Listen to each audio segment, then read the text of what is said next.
Nagpapabot ng mga maluhang balita. Naglilibot ng may karahanan Naghahali ng mga isyong halaga sa bayan. at nagbibigay ng mais sa mamamayan. Magandang araw, Pilipinas! Maayong hapon, San Jose. Ito ang inyong kaibigan, Jorben Mesinabre. At inyong kaagapay, Colinianos! Ito ang ESPC 93.5 Radyo Segunda! Narito ang mga balita sa oras na ito. Basic literacy rate population sa Pilipinas, 5 taong gulang at pataas ang naiulat sa survey noong 2024. Tito Soto pinalitan ni Escudero bilang Senate President. Bryce Hernandez ililipat sa Pasig City Jail. Vice President Duterte kasalukuyang bumisita sa Hague. Jersey number 4 ni Bella Belen nagretiro matapos ang 11 taon sa NU. At para sa unang balita, 9 sa 10 mga Pilipino na edad ay 5 pataas ay mga basic literate. Ayon sa survey ng Philippine Statistics Authority, may kakayahan umano silang magbasa at magsulat na may naunawaan at may kakayahang mag-compute ng basic arithmetic. Post-baccalaureate naman ang may pinakamataas na rate na 98 sa survey ng PSA.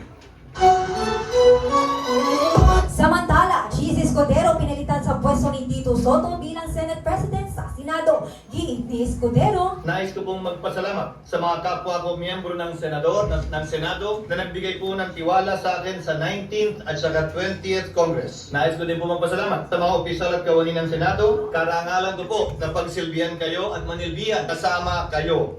Colinianos para sa Radyo Segunda. Manatiling nakandabay at magbabalik ang Radyo Segunda.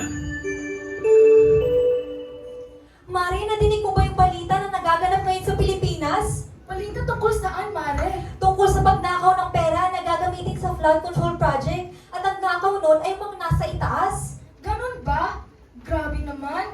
Kawawa ang mga Pilipino. Dapat talagang maingat tayo sa magpili ng kandidato na walang masamang hangarin sa bansa. Namamahala sa itaas. Subukan nyo namang maging patas. Sa Pilipinong tulad namin na ang tangilang hangarin. Magandang bukas ang hinaharap. Piliin natin ang may magandang intensyon na walang harong masamang interes. Ang paalalang ito ay hatid sa inyo ng Radyo Segunda.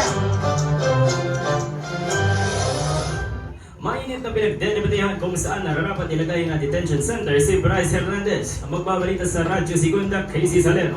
Iba't ibang opinyon ang ipinahayag ng Senado matapos humingi ng pahintulot ang mga convict sa DPWH Engineer Bryce Hernandez. Ayon kay Hernandez, O pwede po bang pag yun na ako ibalik sa Senate, Your Honor? Kasi may mga involved pong senador dito. At hindi ko po alam ang magiging kapalaran ko pag binalik niyo ako doon. ngunit sa huli, napapasyahan ng Senado na sa Pasay City Jail na lang umano nararapat si Hernandez. Casey Salim ng babalita. Pagbisita ng Vice President para sagutin ang mga katanungan tungkol sa disaster and preparedness. Nagbigay ng kasagutan para sa karagdagang detalye, narito si Dave Pico.